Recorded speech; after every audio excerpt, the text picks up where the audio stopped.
নমস্কার বন্ধুরা, আমি অনিন্দিতা। আপনাদের সকলকে স্বাগত জানাচ্ছি অনিন্দিতা রান্নার কেরামতি চ্যানেলে।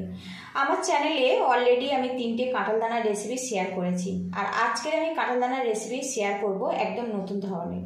যারা খেতে ভালোবাসে তাদের তো নতুন করে একটা স্বাদ পাবেন, আর যারা খেতে একটু ভালোবাসেন না তারাও কিন্তু খেলে চমকে যাবেন।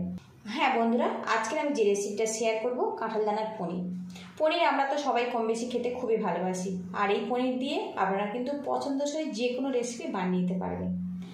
কাঁঠাল দানার পনির বানানোর জন্য এখানে দেখুন আমি কাঁঠাল দানা নিয়েছি, আর এর গায়ের যে লাল খোসা সাদা খোসা সেটা কিন্তু ছাড়িয়ে একদম পরিষ্কার করে নিয়েছি। আর একটু খেয়াল রাখতে হবে এর মধ্যে যেন কোনো রকম লাল খোসা না থাকে, তাহলে পনিরের যে সাদা ভাব সেটা কিন্তু নষ্ট হয়ে যাবে।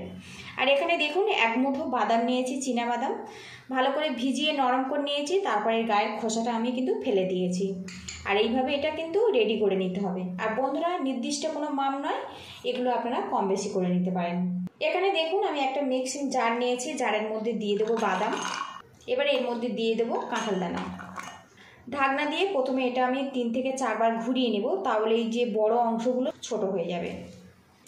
এদিকে দেখুন কাঁঠাল দানা আমি শুকনো কিন্তু গুঁড়ো করে নিয়েছি, আর কত সুন্দরভাবে এটা গুঁড়ো হয়েছে দেখুন। এইভাবে কিন্তু শুকনো 1 2 বার ঘুরিয়ে নিলে কিন্তু এরকম সুন্দরভাবে গুঁড়ো হয়ে যায়। এবারে এর মধ্যে আমি দিয়ে দেবো 4 চামচ পরিমাণে ময়দা। এখানে দেখুন একদম ছোট চামচ, রান্নাঘরে যে চামচগুলো থাকে সেই চামচ নিয়েছি। আর ময়দাটা দিয়ে দেবো, তাহলে কিন্তু এই পনিরটা সুন্দরভাবে জমাট বাঁধতে সাহায্য করবে।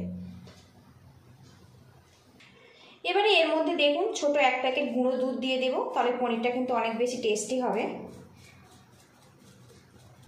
আমি এখানে দেখুন 5 টাকার গুঁড়ো দুধের প্যাকেট নিয়েছি। এবারে এর মধ্যে দেখুন 1/2 বাটিরও কম জল দিয়ে দেব, আর এই ব্যাটারটা কিন্তু মিডিয়াম ঘনত্ব বানিয়ে নিতে হবে, খুব বেশি কিন্তু পাতলা হবে না। ঢাকনা দিয়ে আবারও ঘুরিয়ে নেব। এদিকে দেখুন আমি কিন্তু পনিরের ব্যাটারটা একদম রেডি করে নিয়েছি, আর কত স্মুথভাবে রেডি হয়েছে দেখুন, আপনাদেরকে দেখাই দেখুন। এর মধ্যে কিন্তু কোনো রকম ছিবড়া নেই।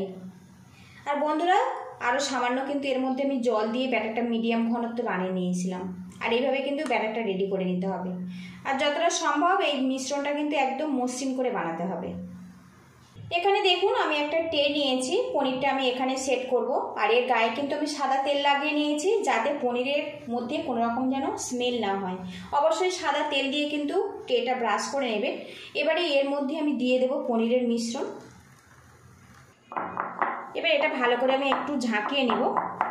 তো দেখুন একদম কিন্তু রেডি হয়ে গেছে। এদিকে দেখুন পনিরটা সেট করার জন্য প্যানে কিছুটা জল দিয়েছি, জলটা কিন্তু ফুটতে শুরু করেছে। এবারে এর মধ্যে পনিরের ট্রেটা আমি দিয়ে দেব। আর বন্ধুরা, ভিডিওটি দেখতে দেখতে একটা লাইক দেওয়ার অনুরোধ রইল। আপনাদের একটা লাইক কিন্তু পরবর্তী নতুন ভিডিও বানাতে অনেকটাই সাহায্য করে। ট্রেটা কিন্তু খুব সুন্দর সমানভাবে কিন্তু বসিয়ে দিতে হবে, তাহলে পনিরটা কিন্তু খুব সুন্দরভাবে রেডি হবে। আর বন্ধুরা, চ্যানেলে নতুন হয়ে থাকলে চ্যানেলটিকে সাবস্ক্রাইব করে আমার পাশে থাকবেন, পাশে থাকা বেল আইকনটি অন করে রাখবেন। পরবর্তী ভিডিওর নোটিফিকেশান সবার আগে কিন্তু আপনার কাছে চলে যাবে। গ্যাসের হিটটা লো টু মিডিয়ামে রাখবো, রেখে আমি 15 মিনিট পনিরটা ভাপিয়ে নেব। একটা পাত্র দিয়ে ঢেকে রাখবো। আর বন্ধুরা, ফেসবুক থেকে দেখলে পেজটা ফলো করে নেবেন। এবার আমি ঢাকনাটা খুলে নেব। আর এখন দেখুন পনিরটা কিন্তু আমার সুন্দরভাবে রেডি হয়ে গেছে। এখানে দেখুন একটা কাঠি নিয়েছি, ঠিকঠাক মতো হয়েছে কিনা।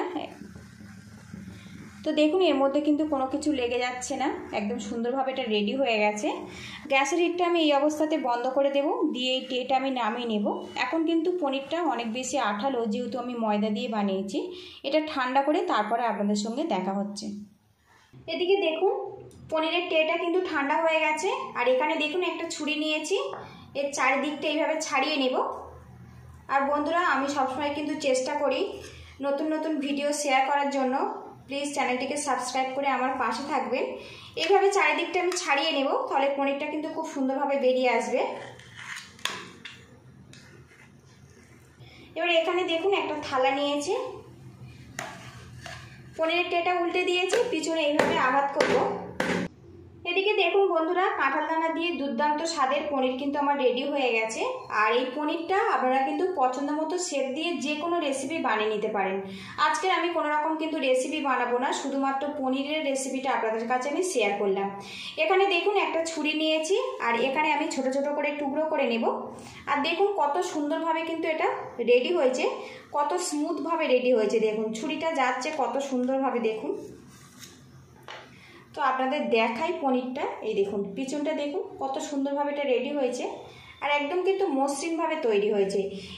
আমরা যেরকম বাজারে যেরকমভাবে পনির কিনে খাই যেমন মসৃণ, সেইভাবে কিন্তু রেডি হয়েছে। ভিডিওটি যদি ভালো লাগে তো একটা লাইক দিয়ে দেবেন, আর বন্ধুরা চ্যানেলটিকে সাবস্ক্রাইব করে পাশে থাকবেন। পুরো ভিডিওটি দেখার জন্য ধন্যবাদ রইল। আপনারা ভালো থাকবেন, সুস্থ থাকবেন, দেখা হবে নেক্সট ভিডিওতে। আমি এইভাবে ছোট ছোট করে টুকরো করে নেব।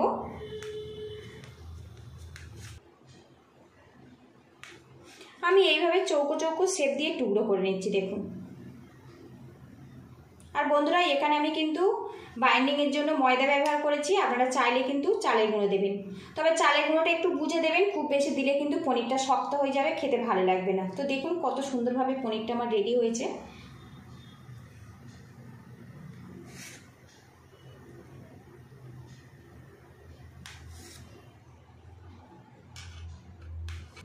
এবার এগুলো আমি একটা প্লেটে নিয়ে নেব।